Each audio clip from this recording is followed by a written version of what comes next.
All right, here we are. Just got Dan in the house so far. Looking to see if we're going to have a few other people before I get started. Had a bunch of people in the last show and just ended that show. Told them about 10 minutes and it's only been 5. So I'll give it another 3 or 4 minutes, see if other people show up before I get started. 1983, Denver. We have what is known to be a double die. I'm not 100% sure on that, but evidently the market is, because they are valuable. Let me bring it up here on Copper Coins and take a look at it and show everybody together what we're talking about.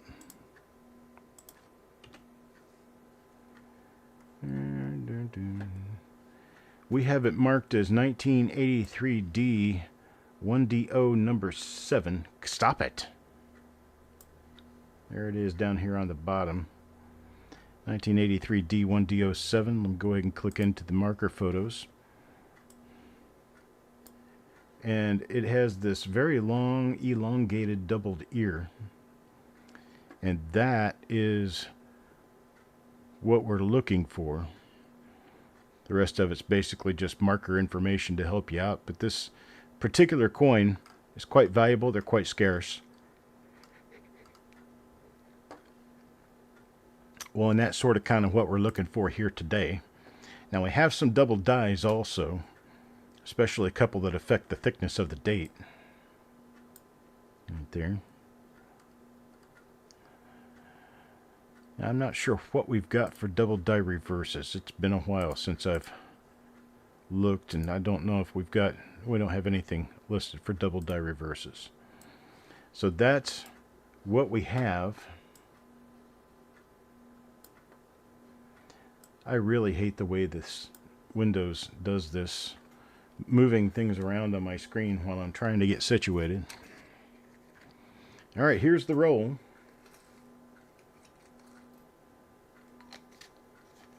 Let's see if we got our appropriated number of coins. There's 5, 10, 15, 20, 25, 30, 35, 40, 45, 50. Got 50 coins in here. So it is a full roll. Yay. All right, coin number 1. It's going to go to Paul. Let's see what Paul's coin looks like.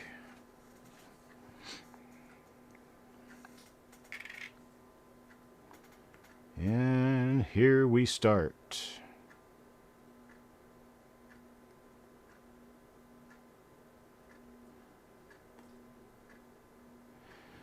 Yeah, get us used to what it looks like, but this is a normal obverse. Let's check the reverse here. Kind of hard to believe this one came out the same year as a major double die reverse on a Philadelphia coin, but there's nothing for Denver. Actually, that's kind of pretty common, but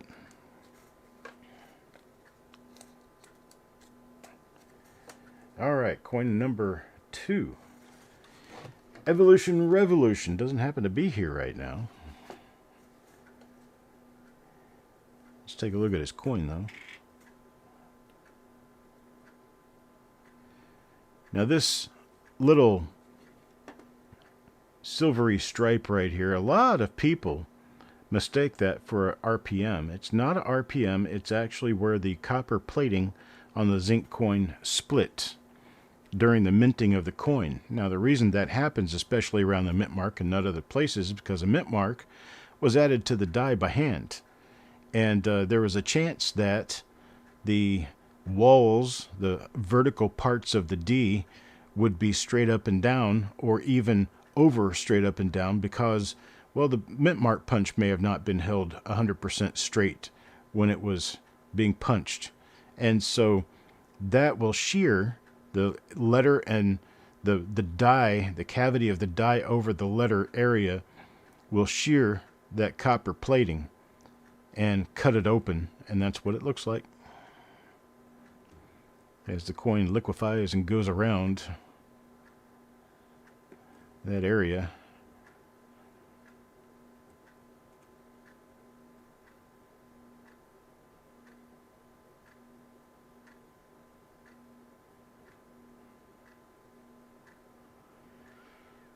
Alright, nothing there. Let's look at the other side.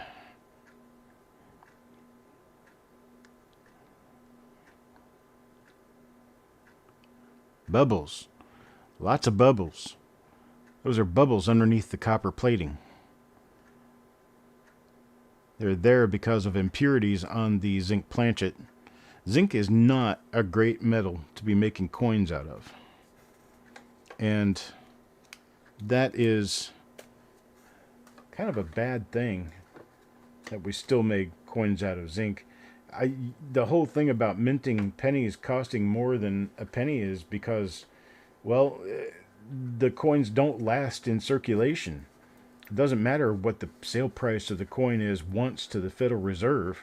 What matters is how many times is that coin likely to be used in commerce before it is flushed down the toilet. And it's a ruse that they use in telling you that they cost too much to mint, because that doesn't make any difference at all. Same thing with the nickel. The nickel is a coin that lasts forever. I mean, you can get 50 years out of a nickel. And if that instrument is used, all it's got to be used is 40 times and you get $2 value back out of one nickel. So, yeah. Tim, the 59D roll produced 2 examples of one single double die reverse. It was a pretty nice double die, too.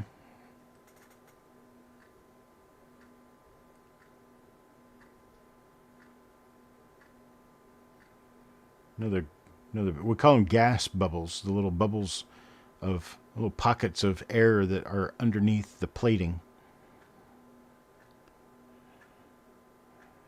If you were to take a toothpick and poke on that,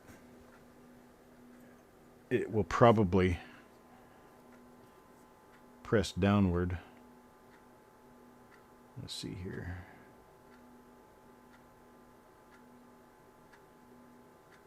I don't get enough leverage with a toothpick. Trust me, it works. I'm sitting here 3 feet to the left of the microscope, having to guess where I'm placing the toothpick, and I have no leverage once I get there. That's another bubble right there above the L. Pretty common stuff all over the place on these early zinc cents. Up until about 1988, they had problems with the plating and with the planchet wash that they used to clean the zinc planchets.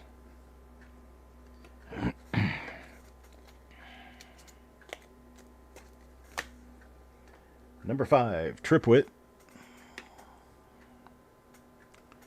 See how every one of these has a split around the outer edge of the D? That's a very, very common thing for these early zinc cents. Some people endearingly call them zinkins. There's a split on the outside of the L on that. Sometimes you also get splits on the outside of the lettering on the reverse, and this is probably going to be one of those cases. Nope. The reverse on this one's pretty well minted, but a lot of times you'll see little splits in the plating right on the outside edge of the lettering.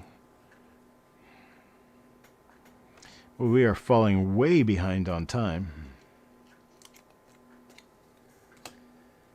I mean, I'm already up to coin number 6 now, and I'm watching myself on the YouTube screen trying to poke a gas bubble. That's how far behind it is.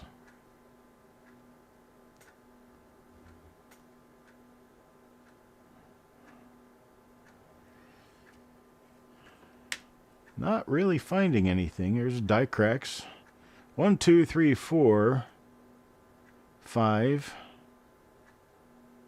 6, 7 columns with die cracks on them.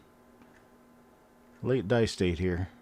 You see how mushy it is, and how strong those lines are headed toward the outer edge of the design.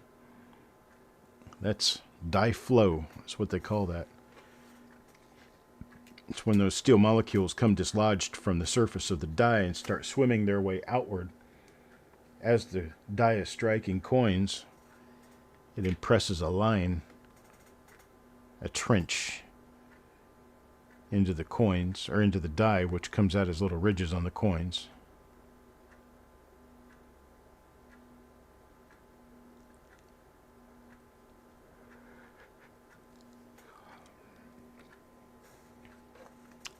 Nothing so far. Oh, got Kurt's name upside down on this one. Let's help that. Put it right back up the way it belongs, because my OCD tweaks when I do that. There we go. Kurt Pierce. See what we got for Kurt. They do make interesting patterns at times because they don't always flow just directly outward. You see how right here they go up and then out. Up and then out. And that's just one of the interesting differences that can occur. Another bubble.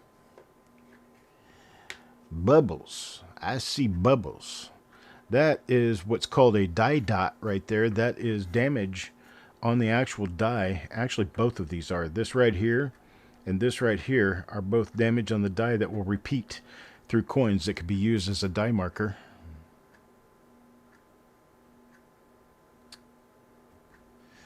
But all of the extra humps you see here are gas bubbles. This down here, and this over here. Now, this and this were intended. That's part of the design. But the other ones are gas bubbles.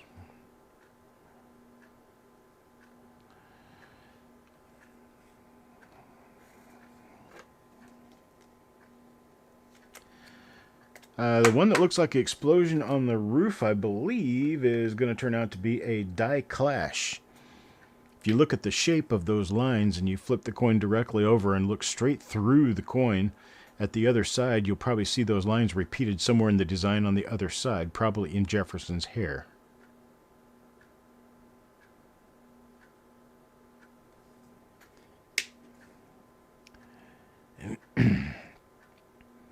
Now, the bubbles you find on these early zinc cents are generally considered relatively normal when they're like this. But sometimes those bubbles can be so large and so obtuse looking that people save them as a slight premium novelty. Question: how many dies are normally used at once? It seems like most rolls have the same few die pairs. Very good question, and I'll give you a good answer to it. It depends on how many machines are being used to mint those coins. Now, Denver, I think, used at this point in time 7 machines at once. And so all 7 of those machines would be minting their coins, hundreds of thousands, possibly even 1 million coins per die pair. And those coins would drop all into a single hopper. And from that single hopper, they would get counted by the 5,000 into canvas bags. Then they would be sewn shut and sent to the Federal Reserve, where they were either resold to other banks or poured out and wrapped.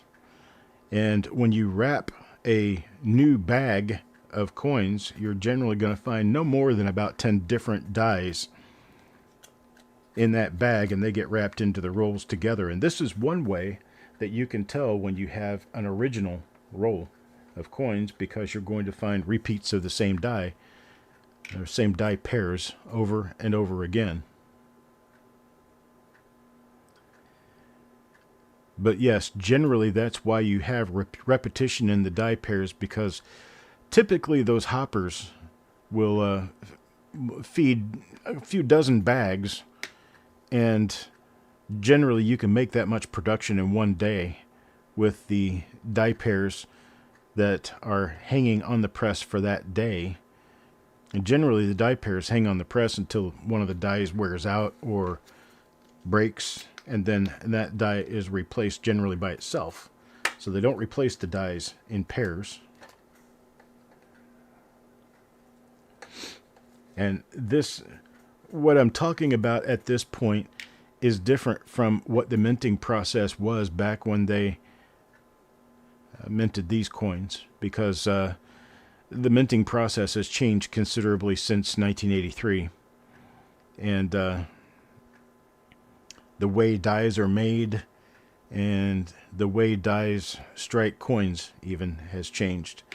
Back in the earlier days, and I'm not exactly sure when the change took effect, but it was relatively recent that the change took effect, that they turned the coining chamber from a horizontal coining chamber to a vertical coining chamber. So the coins would actually drop into the chamber and be minted rather than being scooped in on a table where it falls into a little hole, and then that hole is the place where the dies are that mint the coin.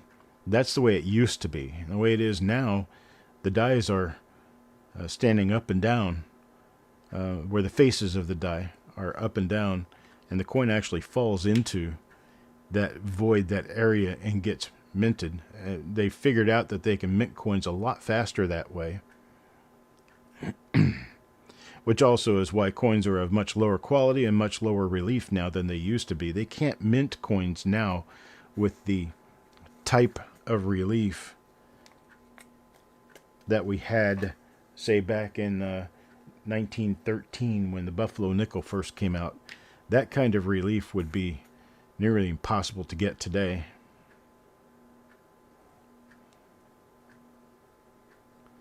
Simply because of how the coining machines work. This is a very slick coin right here. Very nice coin for a 1983D.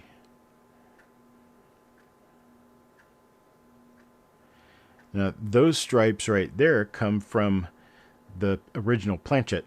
How the planchet was originally made and upset, and then when it was struck, those areas did not get completely struck out of the planchet, and some of the original striping on the planchet is still showing. You'll also notice here that only the high relief areas have those lines, and where you see a cavity on the coin is a higher point on the die, so those lines were struck out of that part of the coin.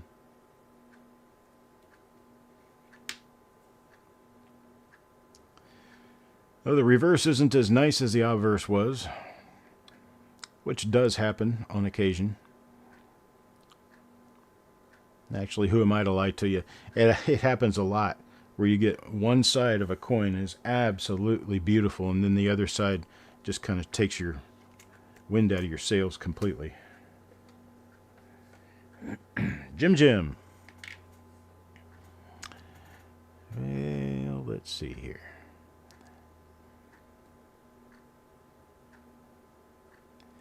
Got nothing on the obverse on this one. I think we're going to get to where we're going to stop flipping over and looking at the reverses on these, because we're 15 coins in and haven't found anything on a reverse yet. And the reverse of the 1983D is unknown for any double dies at present.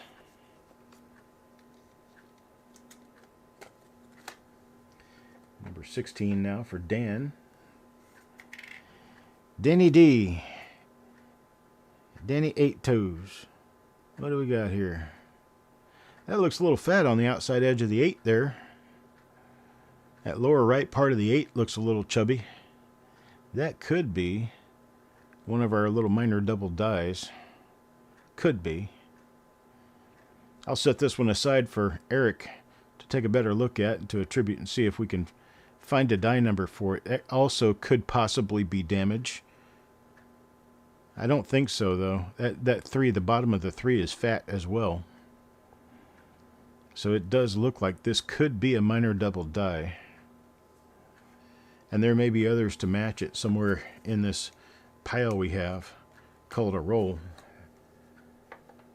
Number 17, this one for Mickey. Yeah, see, this isn't fat at all. So that last coin actually, that I'm pretty sure was a minor double die. This one's later die state by a fair measure. A lot of bubbles too. A die state and what it does die wear in striking coins worked differently for the copper sense than they do for the zinc sense. It's because the metal is of different hardness and treats the steel of the die differently. Now the zinc, when zinc starts to wear, you'll actually get a ridge hump that parallels the rim inward from the rim by, say, 1 millimeter or 2, maybe 3. And basically what it does is it digs into the die because it's eating the molecules off the surface of the die. So what happens is you get this ridge hump around the lettering and In God We Trust, and sometimes it even obliterates the lettering because that ridge hump has gotten so deep in the die.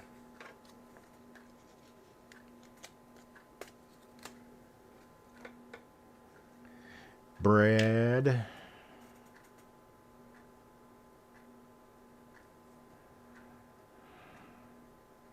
Nothing on this one. The zinc bubbles probably can. Being a later die state's not going to do anything to the grade of a coin. The grade of the coin is based on its merits as the coin was minted, which generally bubbles won't have anything to do with. But if it actually impedes in the design of the coin enough that it's readily noticeable to the naked eye, just like a weak strike, they're going to count that down because of a lack of eye appeal. A lack of eye appeal will lower a grade. You see these, it looks like someone wiped the planchets with something and it dried in streaks, and the streaks actually bubbled up after the copper was placed onto the planchet. And these could actually be viewed by a grader as scratches on the coin, unfortunately. Sometimes they don't pay any attention at all to what they're doing.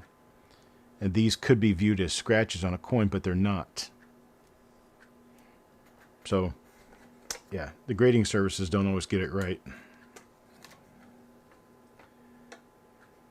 I'm kind of hard on them right now because, well, I got results I did not like at all.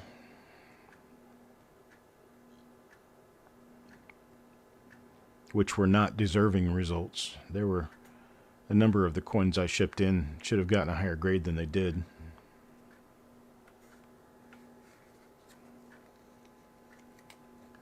But yes, Johnny, they can affect the overall grade of the coin. Generally, they have to be pretty strong, pretty big to do much of that.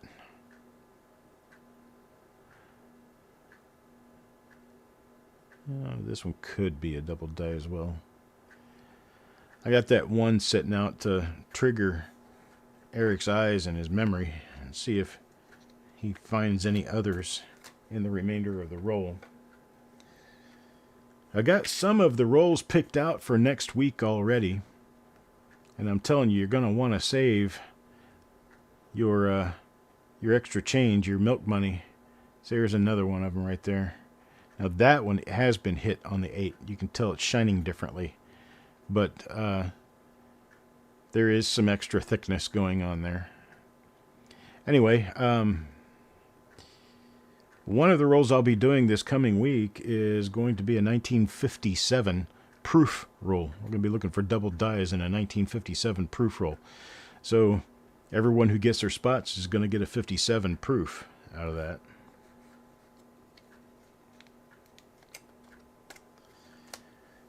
Another one of the rolls I'll be doing this coming week is going to be a 1954S. I'll also have a 1955D. That's all I've picked out so far.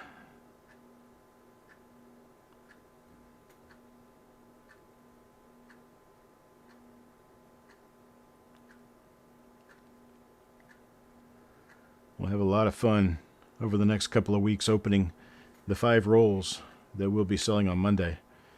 Just make sure you're here to make your purchases. Hey, Carl.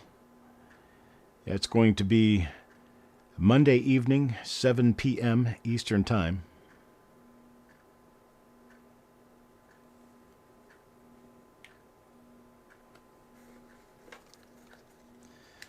Still trying to see what we can find in this 1983 D roll.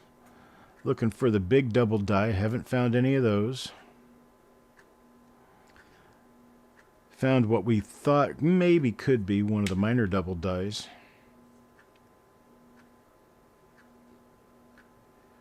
I don't have a 43D roll. I wish I did. But I don't have a 43D to do.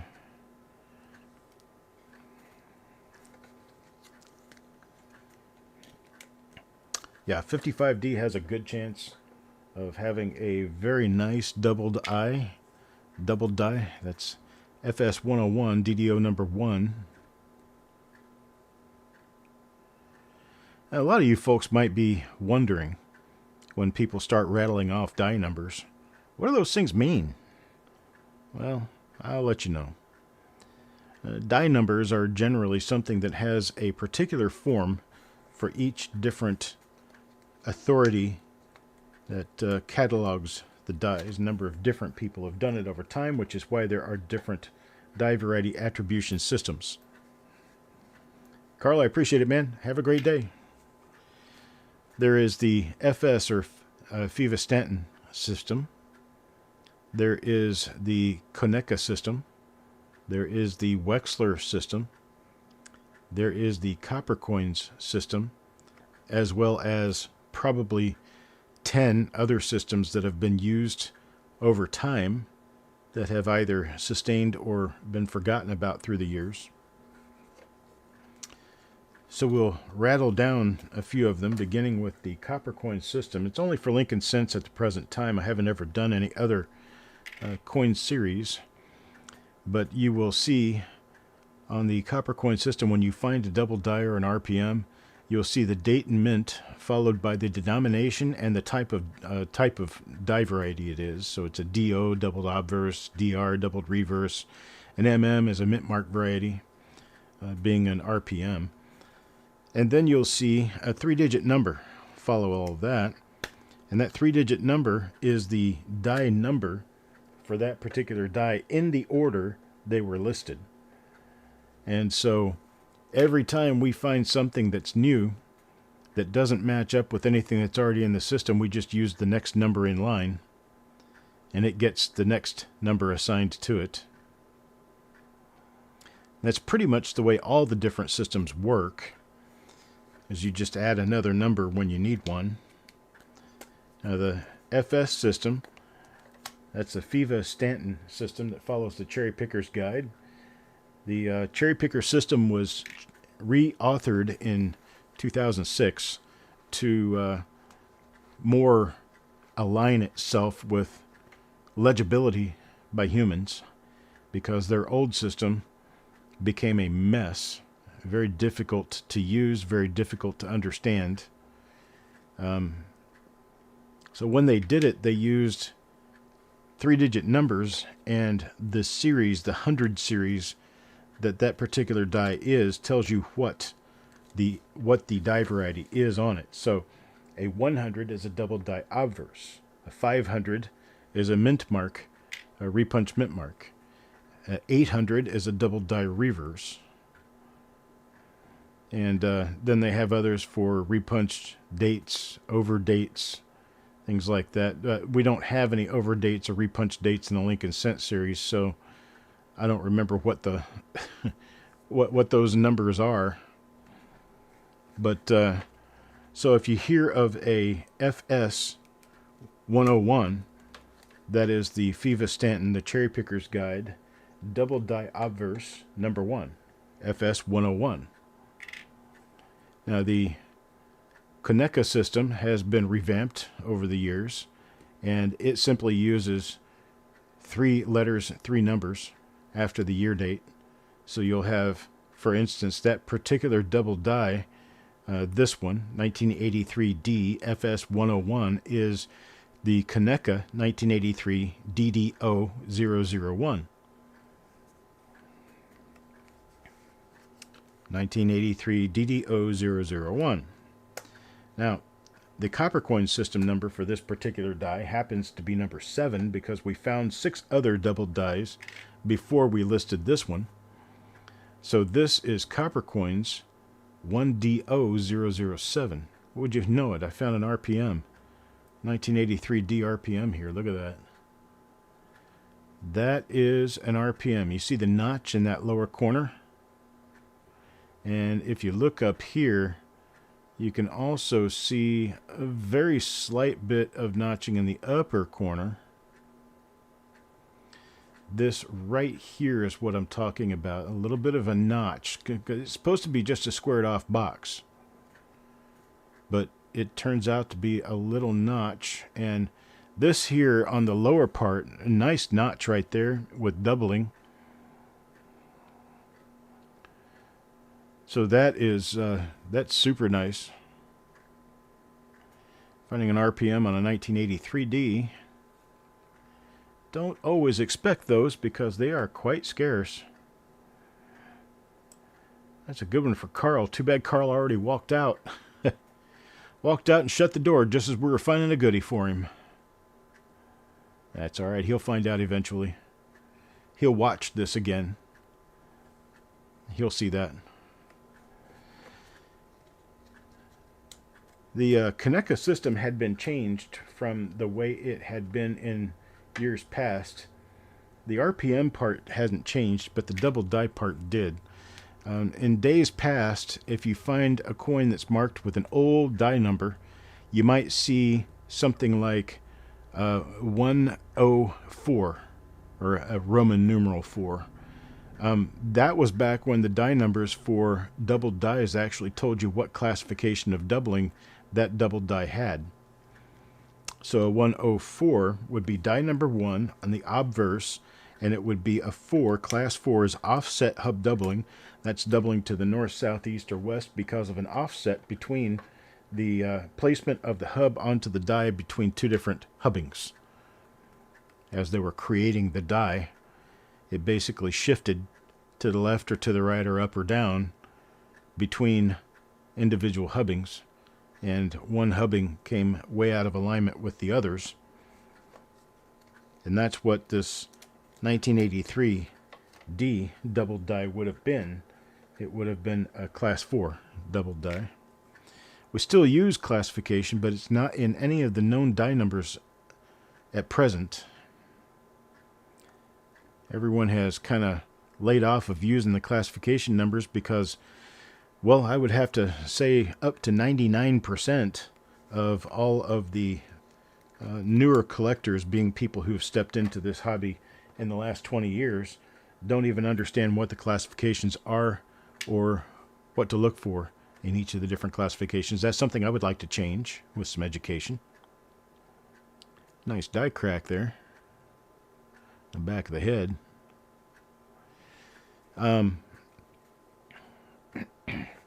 Let's see. Over time, there have been other attributors step into the fray, and either very briefly or for an extended period of time had their systems recognized. One of them is John Wexler, after he split from Kaneka back in, I believe it was 1995, 94, 95, 96. In that era, anyway, he split from Kaneka and started another club and started a new die variety attribution system. Then he changed that over time, and I don't know why. But his first die system would have been, we'll do the 1955 major double die because that's one that existed then and would exist still today. That was originally 1955P LC DDO001. That's because it was a Lincoln Cent double die obverse. And then over time, he changed that system to just be a W for his last name Wexler, WDDO001. And then you had Konecka. The Konecka number for the 1955 double die in the beginning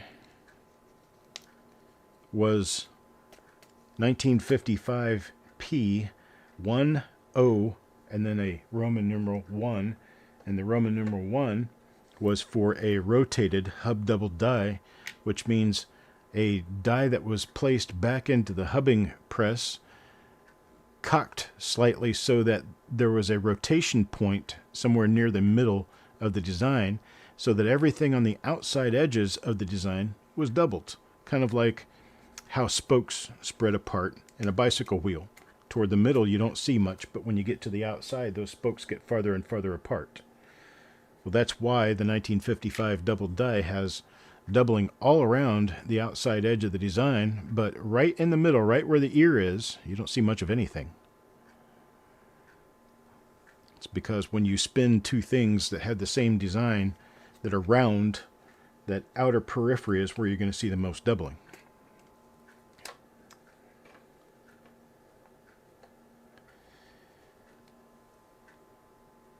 So that's a class 1. So class 1, on the old Konecka numbering system, class 1 would be a Roman numeral 1.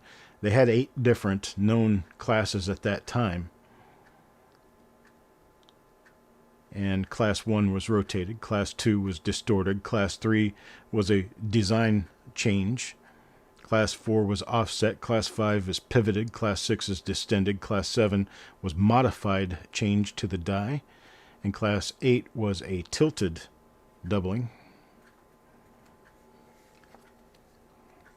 Don't expect anyone to remember that, but if you back up and replay this 1,000 times, you might remember it. It's not easy to remember. It's something I've been dealing with and living with for most of my life, so it makes it pretty easy for me to just rattle them off like that.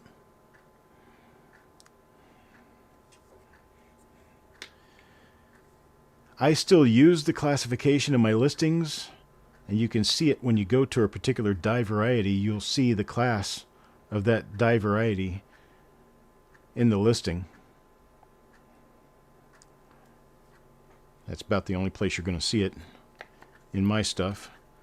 They do show it on Variety Vista as well. It's kind of deeply buried, but it is there. Wow. 1 RPM and 1 possible double die in the roll so far. Yeah, you have to take my word for it. I get that. I will be eventually releasing much more information on the new coppercoins.com once I can get it revamped and redone, which is one reason why I'm backing away from online stuff. I'm going to sit and write this new website and put all the content together for the new website so that I can kind of publish all of that and then come back to the online stuff. So you guys ask me questions, I'll have a place to point you to so you can read about it. At present, I don't have time for that because I'm spending too much time broadcasting, doing things like this, which I don't mind at all. It just, you know, there's only 24 hours in a day, and a guy's got to sleep sometime. So I got to have the time to be able to do stuff. Don't have it right now. Between auctions and pulls and reveals, I've not really had much time for web development. I am a computer programmer, a web developer, also an artist, a graphic artist. And I have single-handedly created a number of different websites over time. Websites for dealers, websites for my own purposes, websites for friends.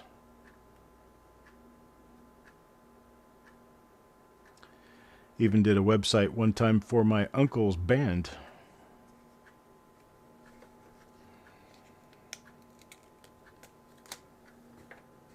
And coin number 50. Last one in the roll here is Doug. Let's see if Doug gets anything nice and pretty.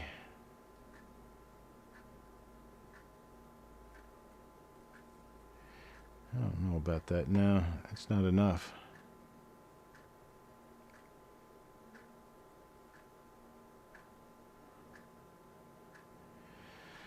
All right, folks. Well, that's what we've got. No big giant double dies, but we got a nice roll anyway. Nice roll of coins. Nice coins.